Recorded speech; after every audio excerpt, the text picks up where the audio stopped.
Southwest Virginia is a place known for its biodiversity and wildlife, but did you know that this part of the Commonwealth is the only place in the world that is home to the Peters Mountain mallow, or that Southwest Virginia is home to freshwater mussels? These little known facts were just a small taste for what's to come when Josh Stokes speaks with the amazing people at the Southwest Virginia Wildlife Center.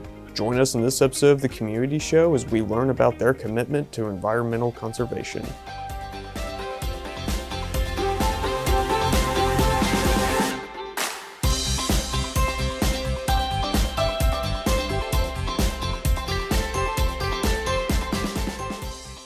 So we're here with Haley Olson Hodges, part of the Southwest Virginia Wildlife Center. She is the Director of Operations and the resident bird guru. And what was it Sabrina also called you? Personal bird nerd. Oh, PBN. PBN for short. So you have a according to what I have heard, you have a plethora of knowledge when it comes to birds. Like that's your specialty. Yeah, I always tell people I don't know everything about birds, full disclaimer, but I do know a lot about birds, especially songbirds. Probably more than anyone else I've ever met. So there is that. What got you interested into birds specifically? So as far as I know, I've always been interested in birds because I've asked my parents this question: when did I have this affinity? When did I show this affinity for birds? We lived in Japan when I was really young, and they said even as a baby, before I even hit my first birthday, I would just be fascinated by the city pigeons in the middle of Tokyo, and they would let me watch them, and once I was able to walk, I'd run around chasing them. So apparently I've always liked birds, which I guess is kind of fitting. Now, when it comes to birds in Virginia, yeah, what makes Virginia so unique for having a diverse bird population? So there's a lot of things that make Virginia really special. So the first thing is there's 4 major flyways in the United States, and Virginia is along one of them called the Atlantic Flyway. So that's where these major pushes of migration happens. It's just a factor of the landscape and kind of what habitats are there. So we do get a lot of birds that migrate through, which is one of the reasons why this place is important. But also the Appalachian Mountains are really old. And when you have really old mountains, that kind of lead to some really interesting biological things. So Virginia also has 5 geological regions that are all very different from one another. And the geology is what kind of decides everything, because the geology of the landscape is going to, determine what plants are going to be there. And then what plants are going to be there and what kind of habitats are going to be there are going to lead to different animals being there. So we have this really interesting and really different biological separation amongst the state, which is part of the reason why we have them too.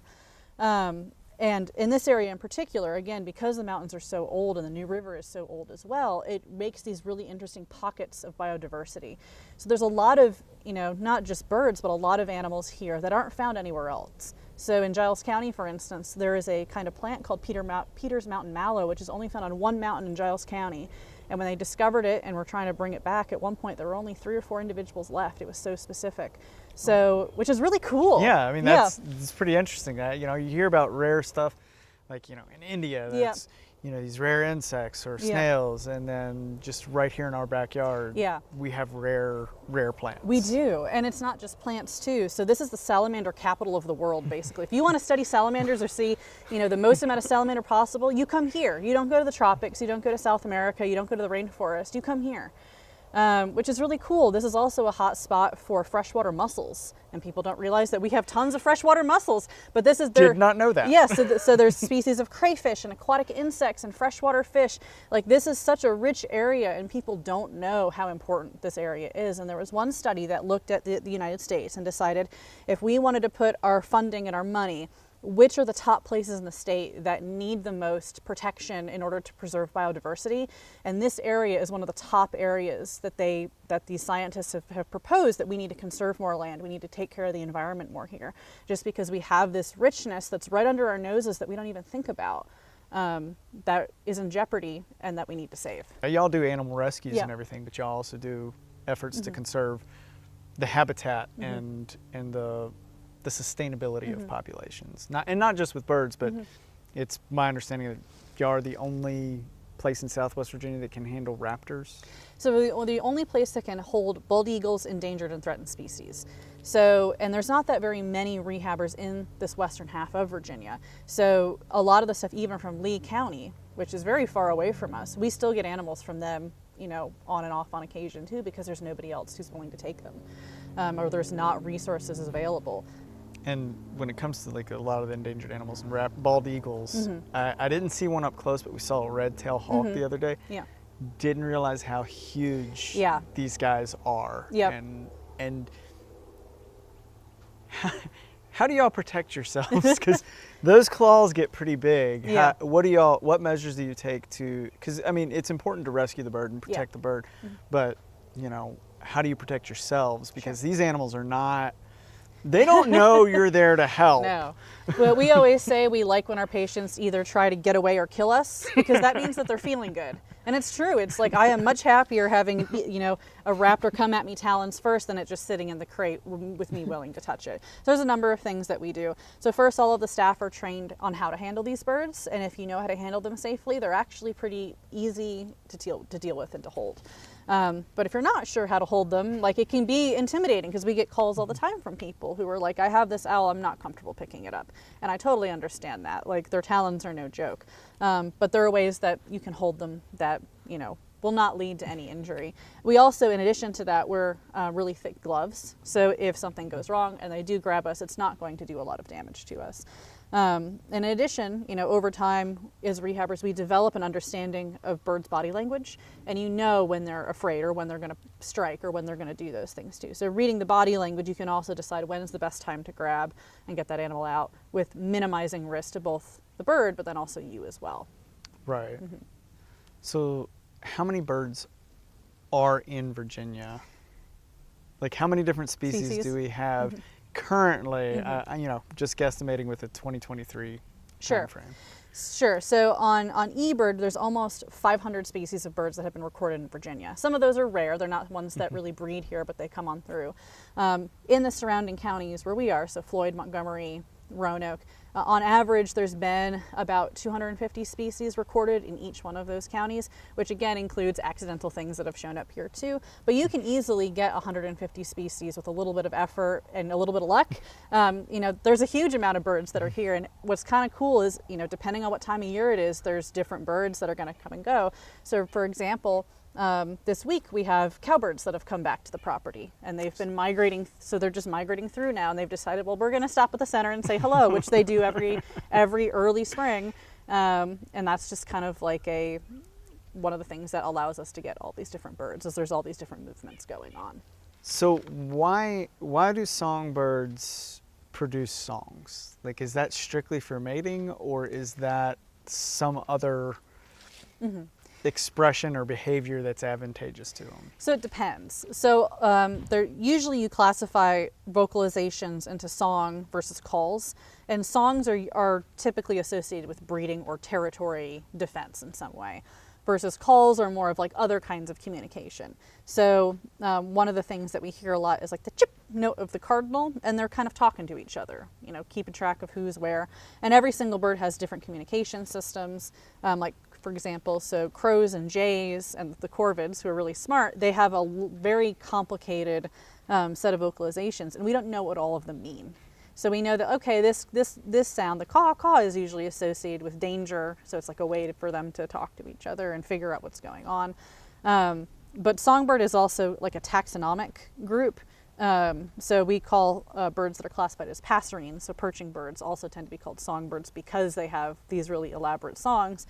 But some of the birds that are in that we wouldn't really think of as songbirds. So ravens are actually songbirds genetically, because they're a type of corvid, and corvids are a kind of songbird. So even though we don't think like is really song-like, like they're still songbirds. They're actually the largest songbird that there is. You don't really think of the beautiful notes of like, yeah, but it's technically that's a songbird. So they mean different things, and some of them we know, some of them we don't know. But also what's really interesting is the birds listen to each other. So a lot of the times, sometimes when I've released a raptor, I try to make sure there's no other birds around, because we want that raptor to go back into the wild and just kind of have, a moment of peace. But sometimes what'll happen is a chickadee will come in, and the chickadee's like, well, I'm not going to mess with that hawk, but I'm going to let everyone know in the forest that it's there. So what they'll do is they'll do their chickadee call, and they'll mob, and that will call other birds in to be like, well, what's the fuss about? And then they're like, oh, there's a hawk. And then that calls other birds in too. And one of the things that's really cool is we had a blue jay patient one year that was recovering in one of our outside cages over there. And I had our educational red-tailed hawk, Tuskegee, on my arm because I was taking him out to the flight pen to kind of get some more exercise. And every time I walked past that cage with the hawk, not when I was by myself, it didn't do anything, but when I walked by with the hawk, it kept making this like caw, caw sound. It sounded like a crow, but I'm like, that's not the sound that blue jays make. And then after the second time it happened, I was like, what's happening is that blue jay has learned that if it mimics a crow, it'll call other crows in, and the crows will deal with the problem, and the blue jay gets to sit back and watch, which is kind of cool. So, yeah, birds pay attention cross species as well. Now, from an agricultural standpoint, you know, if you have chickens, it pays to have crows or blue jays on your property because they do keep hawks away. Yeah, so having crows and jays, like, they get a bad rap sometimes because we associate them with like death, and people think blue jays are jerks. I'm like, they're not jerks. They're just really smart. They're good parents, and they want to keep danger away, which I feel is a very reasonable thing to want, you know? Yeah. So yeah, like like, we don't exist in a vacuum. Like, yeah, chickens are not a native part of the landscape, but nature is also taking care of them in a way too. So the idea that humans, domestic animals, and wildlife or the environment are separate is not true at all. They're all interrelated. And if we take care of one, we also have to take care of all the other ones too. Because if we ignore nature, then that brings problems for us too. So all of that needs to kind of be considered when we make choices, because we're all in this together at the end of the day. One of the things that's interesting with barn owls is there's a big push in a lot of the U.S. actually to try to bring barn owls back, because historically in some states, you know, barn owl populations have taken a big hit and they're declining, but they can do the same thing that pest control can if you maintain a healthy population of raptors on your property too. And again, it goes back to the, you know, you scratch my back, I scratch your back. It's like, well, it's a win-win if you have free pest control on your property. So if you do things to make, you know, your habitat, like your farmland or wherever your plot of land is, you know, healthy for wildlife, you reap the benefits of that as well. Yeah, but I mean, you know, barn owl, you typically don't have problems with barn mice. Yep, exactly. You know, and it helps keep disease. Yeah. You know, you're not feeding extra animals. Yep. But when it comes to utilizing nature in agriculture, you talked about releasing a very specific animal that saves farmers billions of dollars each year last night. And you released a bunch of brown bats and one silver-haired bat and big brown bats, yeah. Yeah, all throughout Southwest Virginia. Can you tell me a little bit more about their importance in our ecosystem? Because again, Hollywood does a great job of portraying bats as evil and malicious, but they're actually really beneficial. They are. And we're losing that population, but how are they helping, and what can we do to help keep their population intact? Sure. So there's a huge number of species of bats that we have throughout the United States, and bats are actually one of the largest groups of mammals by like type in the world. We have a huge diversity of them, which is really cool. But you're right, like they save farmers billions of dollars a year in free like pest control. And the fact that we are losing a lot of the species that are really unique is a problem, because that's, now you don't have pest control. And like you can say the same about other animals too. So there is we don't have them here, but there's a bird called a Clark's nutcracker, and they help kind of regenerate a lot of the western pine ecosystem. And they did a study looking at, if we took all of the Clark's nutcrackers away, how much would the U.S. have to spend in order to do that same role, to that same capacity, to plant all those trees and regenerate the forest? And estimates are somewhere between $11 billion and $14 billion just to replace that one bird on the landscape that does one very specific thing. So bats are the same way. You know, we still, thankfully, there's a lot of research and a lot of efforts that have gone into trying to mitigate the damage that has been done by habitat loss, white nose syndrome, which has been a big problem for our cave bats, and awareness about why bats are important. But there's still a lot more to do. In terms of what the individual person can do, some species will use bat boxes, but the majority of those species that do are not the ones that are like we're really, really worried about. They're not super endangered yet. But you can still do bat boxes. That'll still help. Make sure that you consult with someone, depending on where you are, about like how to put them up, because placement in terms of the sun direction and what part of the tree and how high up matter. So there are resources online that you can look up, like what's the best place to do my bat box, and they'll tell you. But then also just being not afraid of them, or teaching your kids or your family, like, look, you know, we do need to be respectful of their space, because like we should be respectful of any wild animal space. Don't poke it with a stick. Don't poke it with a stick. Don't play with it. It's not a pet. But awareness is the big thing, because we only are going to conserve things that we care about, right? The will to save any sort of thing in anything, regardless of whether it's natural resource related or not, comes out of a place of caring and love, right? And so if this next generation, or even our current generation, isn't shown, you know, you can love these things in a way that is respectful, but also meaningful, you know, that brings about the drive to save those things. We don't really think about, you know, the fact that we're in the woods right now. Like, we just take that for granted here. But what if the woods wasn't here anymore? Right? You're not going to realize how much it's how you don't realize how much those things mean to you until they're gone. So I think, like, yes, there's, you know, money you can put towards conservation and research you can do, but all of that comes from the will to save. And if we're not willing to save bats, or we're not willing to save salamanders or freshwater mussels or birds or whatever it is that we care about, then it's not going to happen. Burning question. Okay. Canadian geese. What makes them wake up every morning and choose violence? Well, they're unfortunately just made that way. No, so geese are another animal that kind of get that rap of being aggressive. But the way I always put it is, like, think about being in the goose's shoes. They're usually aggressive during breeding season when they have eggs or they have babies.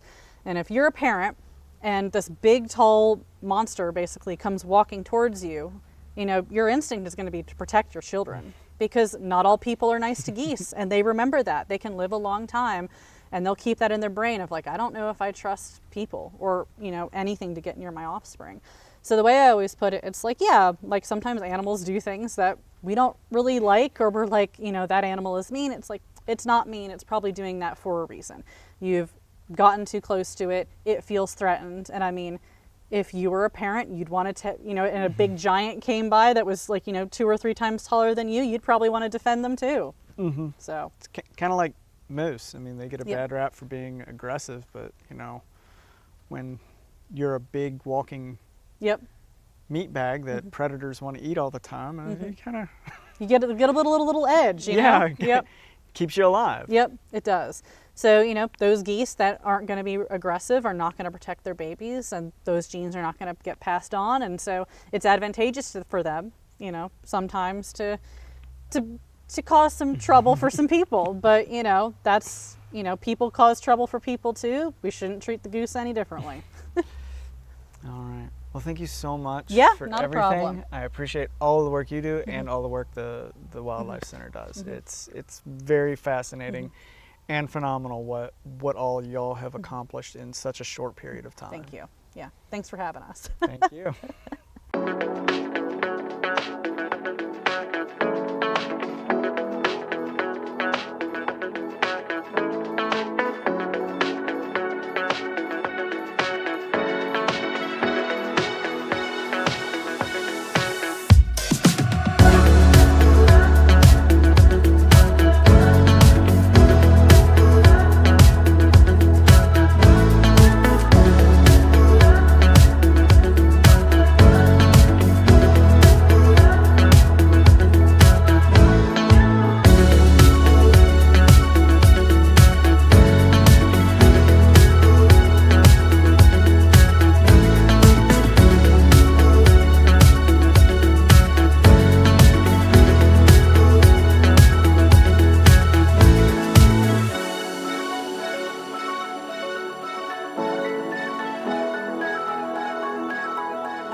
We're here with Judy Loop, the Educational Director for Southwest Virginia Wildlife Center, and she is in charge of the Animal Ambassador Program. Yes. And let's start off with the obvious question. What is the Animal Ambassador Program? It's conservation. It's conservation through teaching. Teaching and awareness and respect for our native species that we have in Virginia. The ambassadors that we have dispel the myths and misconceptions and opinions that the public often has about wildlife. They may see in their backyard or along a stream, anywhere like that.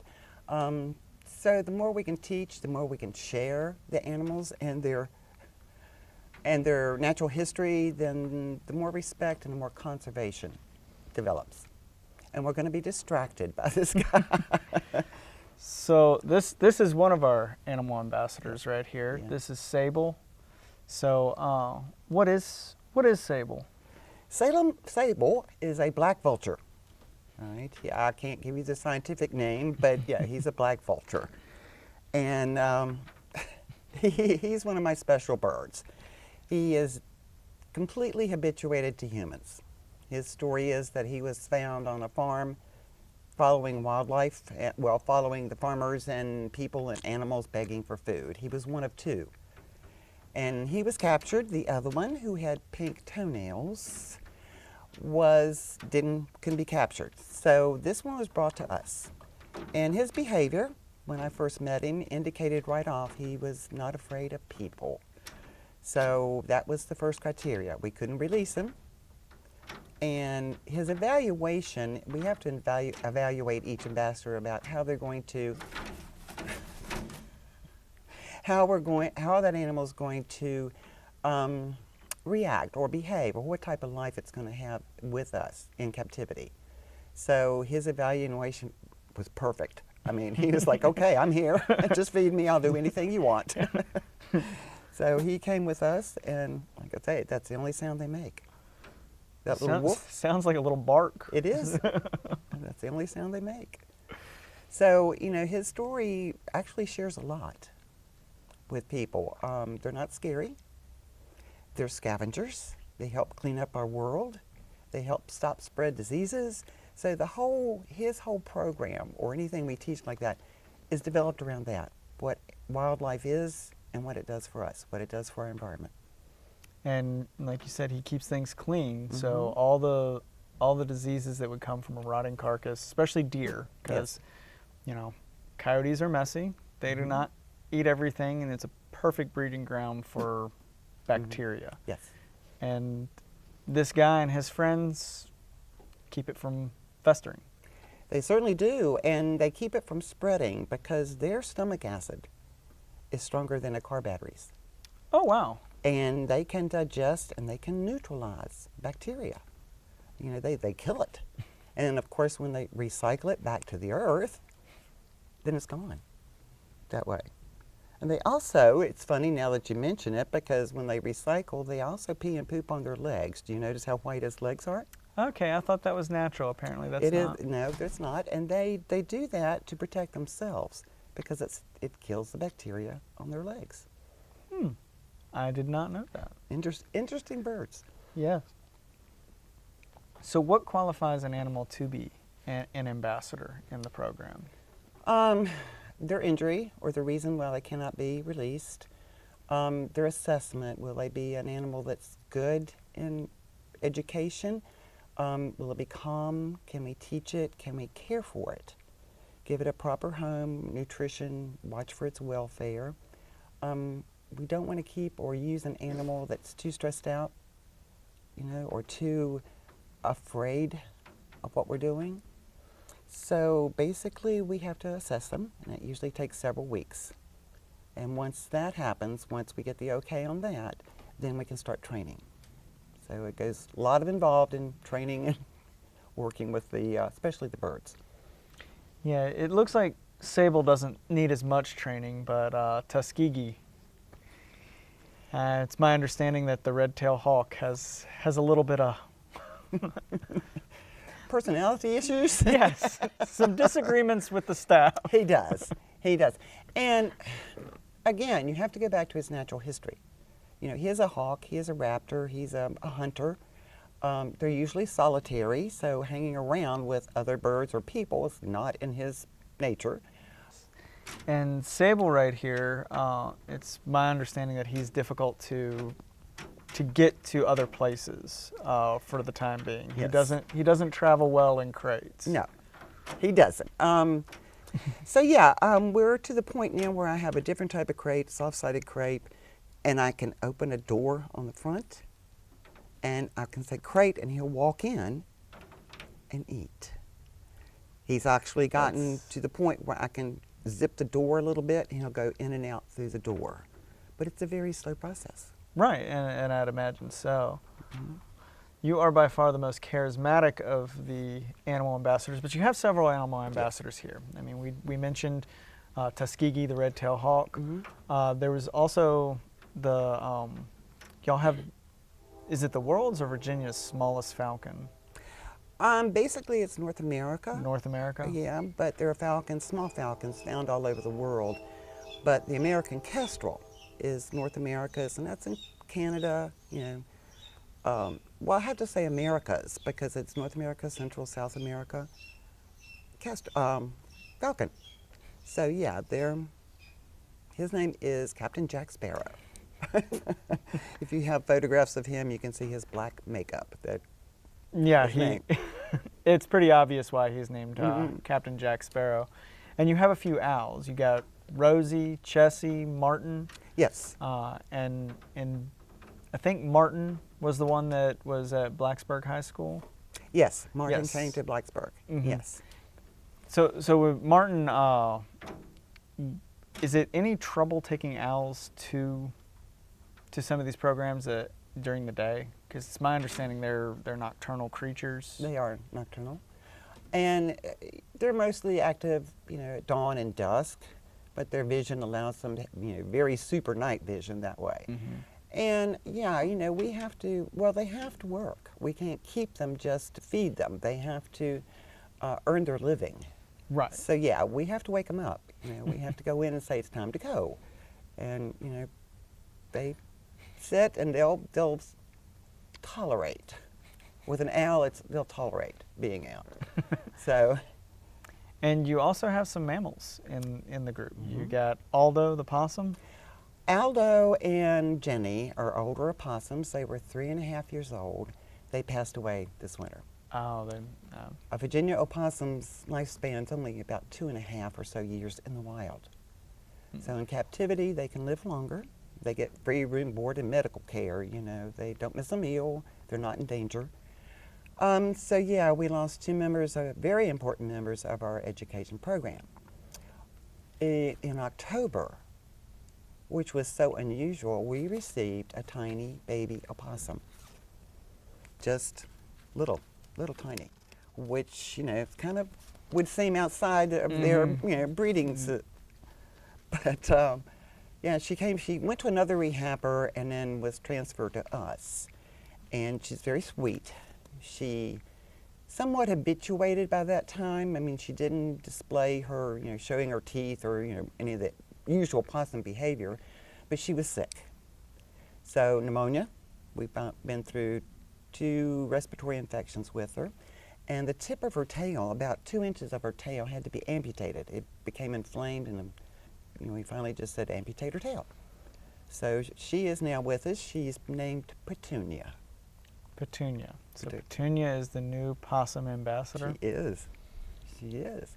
And then within a few weeks after that, Department of Game once again confiscated a 1.5-year-old opossum from someone's home. They'd kept her as a pet. But she's done very well. She's acclimated us to us well. She's actually been on several programs. Completely different personality from Petunia, but she's an older girl. She's already middle-aged at 1.5 years. It's so crazy to think that, you know, 1.5 years is middle age. It is. Yeah, so we're now back with our 2 opossums. The older one has not been named yet, so I just call her Pussy. And then we have the dwarf squirrel, who has not been named yet either. And he's with us because he is a dwarf. He wouldn't survive. He is much tinier than a normal squirrel, and he wouldn't survive. So that's not necessarily an issue. That's actually a complete separate issue. You know, it's not really an injury. He was born that way. Not really habituation. It's just you happen to rehabilitate an animal that had a genetic defect, and releasing it would just pretty much mean certain death. Now, why is dwarfism such a danger to squirrels? Most of the time, and we've worked with several dwarf that we assume are dwarf just because of their physical appearance and their abilities.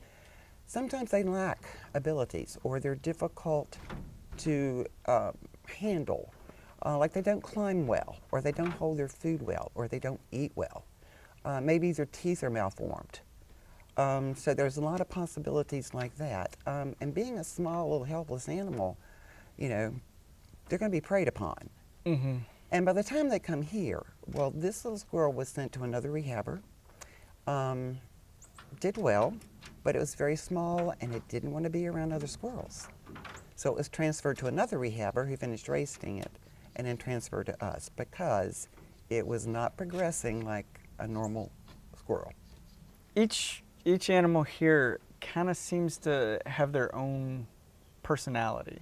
Is that more or less to do with, in your experience, is that to do with the individual animal's personality, or is this quirky behavior more regularly seen within that species? Well, I can't speak for a lot of different species, but it's kind of like their natural behavior, and it is their quirky behavior, you know, knowing that he's habituated, he likes people, that's his personality. He wants to be with you, he wants attention. Gray horned owl, being a more solitary animal, doesn't want to be around humans, so her personality is more reserved. She doesn't want to play. She doesn't want to be handled. The squirrel, like we were talking about earlier, you know, normally they run, they hide, but, you know, he knows people now. So he still has his squirrel abilities, but his personality is, hey guys, I want to play. I want to be with you. That high energy would Oh, still hyper. be in the wild, Yeah. but because of that habituation, that high energy is transferred to Life. social interactions with people, People. where he's ready to jump from shoulder to shoulder That's right. Or take off running across the room. without warning. Yes.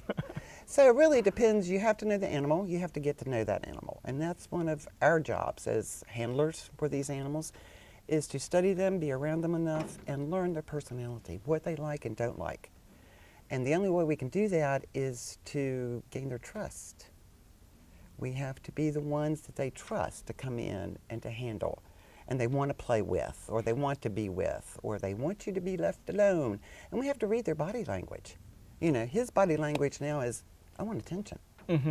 Chessie's, when she hisses and clacks and poofs up, you know, that is, Like, her body line is, leave me alone. Leave the food at the door and Yes, And exit. exactly.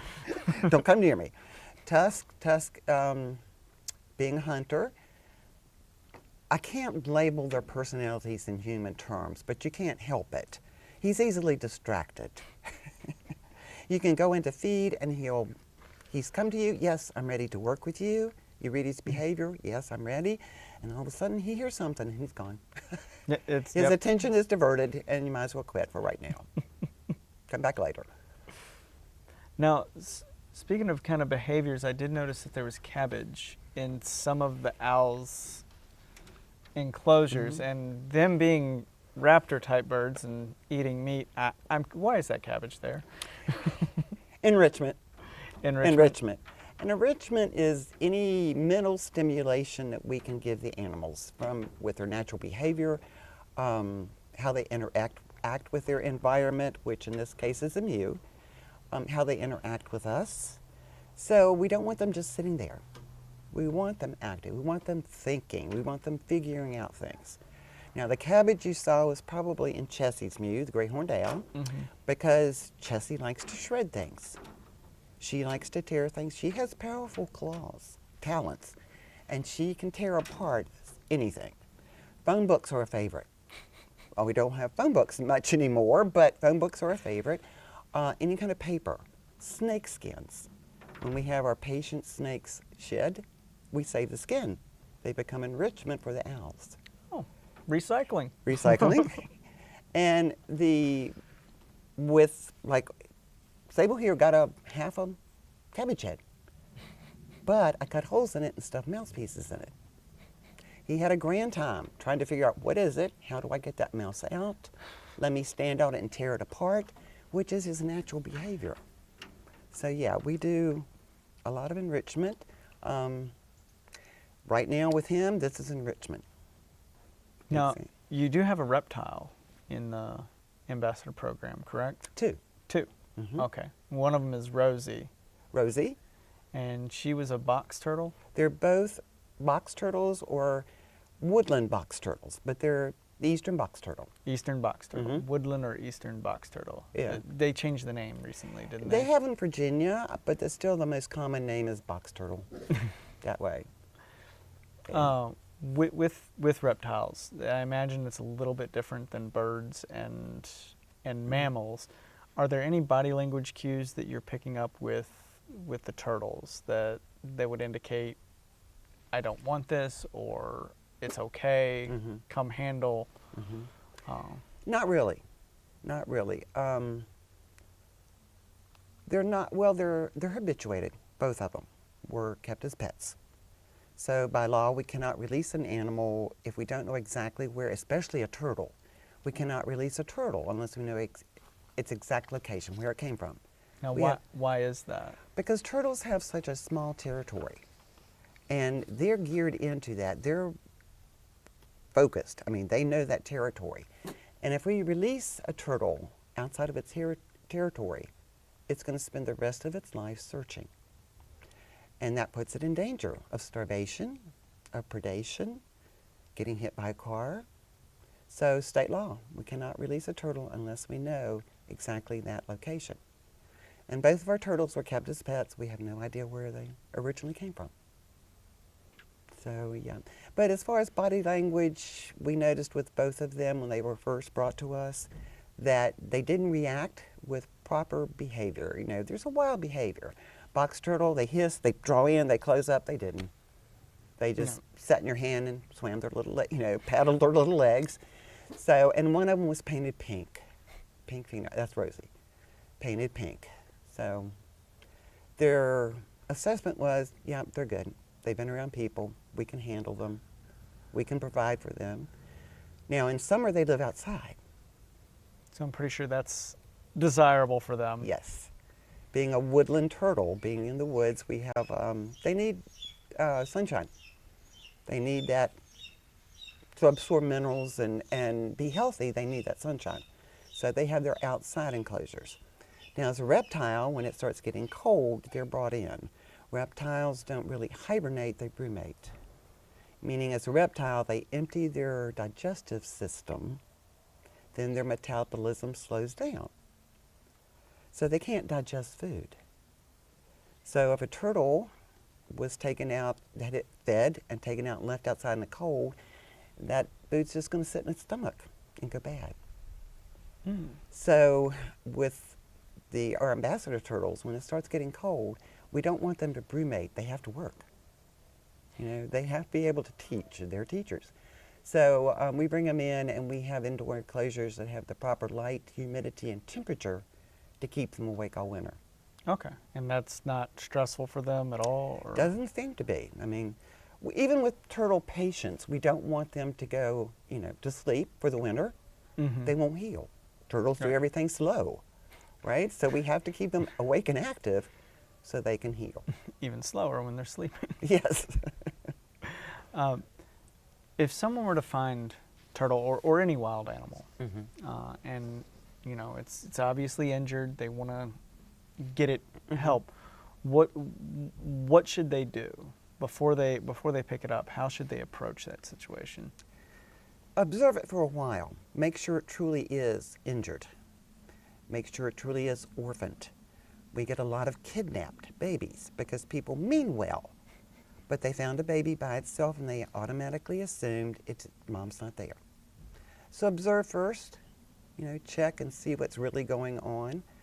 then call for advice, call here at the center, and get advice. Because often we can give advice that really is in the benefit of that animal. Moms are the best providers. We're substitutes. But if we can keep that animal with its parent, with its environment, then that's best. But if it is truly sick or injured, then it needs to come in. And we ask people to bring them to us. We don't have the staff or an ambulance service that we can go out and pick up injured wildlife. So we ask people to contain them. And that could be frightening when you're dealing with, say, a gray horned owl. Yeah, I was going to say, Tuskegee or marten may be a little more terrifying than, a baby bunny. Yes. But it also depends on the circumstances. If the animal is severely injured or severely sick, they're going to try to mask it. Wildlife do not want to be observed as prey, all right? They're going to hide their injuries. So usually when they're down enough that they don't want to get away from you, they're seriously sick. They're seriously injured. So they may not put up as much a fight. So we give advice on what to do. A gray horned owl, how to safely handle that animal. Get it in a box. Get it contained. And, then it's up to us. It's up to us to evaluate and give it the best care possible. So yeah, we handle so many different species, so many different types of animals and birds and reptiles and amphibians, and some species we can't by law, but we do our best. But we have to have the public bring it to us first. Right. That way. One last thing. Yeah. How would anybody get in touch with the ambassador program specifically to do any sort of speaking engagements, or if I have an organization that would want the ambassador program to come and speak on conservation efforts, how would I reach you? Our website. We have a request there on the website about how to be involved that we can do. Email the swvawildlifecenter.edu@gmail.com. Comes directly in, and I answer them as quick as I can. That way. All right. So, and we wear gloves with all the ambassadors, especially the ones that bite or talon or claw. Yeah. And, we had to make that connection. We had to go, this is what's bothering her. Gloves, hands. So once Levi made that connection, that thing, started feeding her with tongs, long metal tongs, Chessie's fine. Chessie will eat from her. So yeah, it's a lot of study, a lot of detective work, a lot of reading the animal. Once you retire, you have to reinvent your life. What are you going to do? Don't want to stay home. And then after I started, I've been here 10 years. And once I started here and then went into education, these are my life. This is what I'm here for. And they teach me every day. She is currently sitting on an egg, as you may have heard. It's okay, darling. It's okay. And she thinks I'm her male. And the male, when the female's incubating eggs, the male feeds her while she sits on the egg. It's okay, darling. It's okay. I know. Good girl. You gonna eat? All right.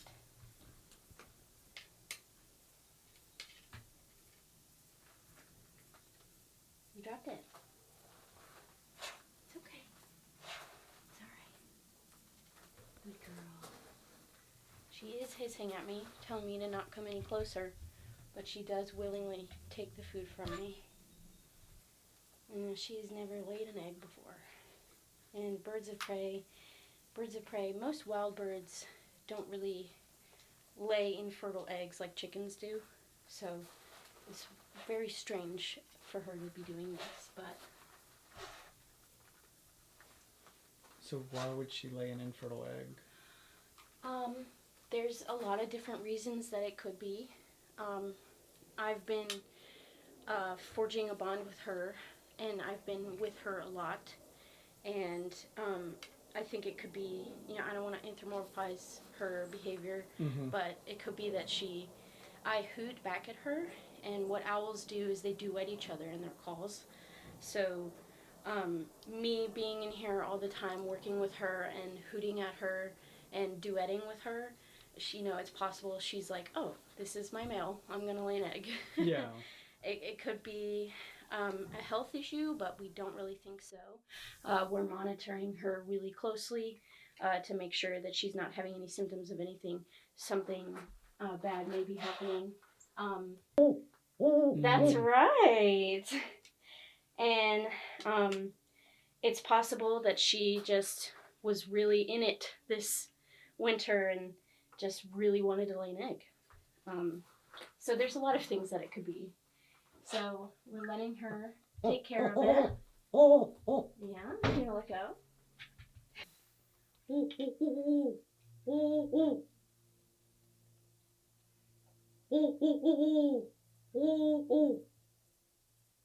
No, it's okay. I know. You're all right. I'm not gonna take your egg. And I just came in one day and she was in her box and there it was. Just flat on the box. And I was like, oh! And she lays, and then they don't incubate them at first. They don't incubate them until all their eggs are laid. So the fact that she is incubating it makes us believe that she probably doesn't have any more in her.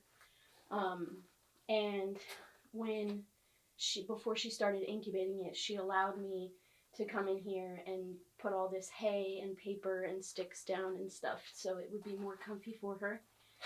But since then, she hasn't really left the box. And you dropped it. You still got that piece. Are you full?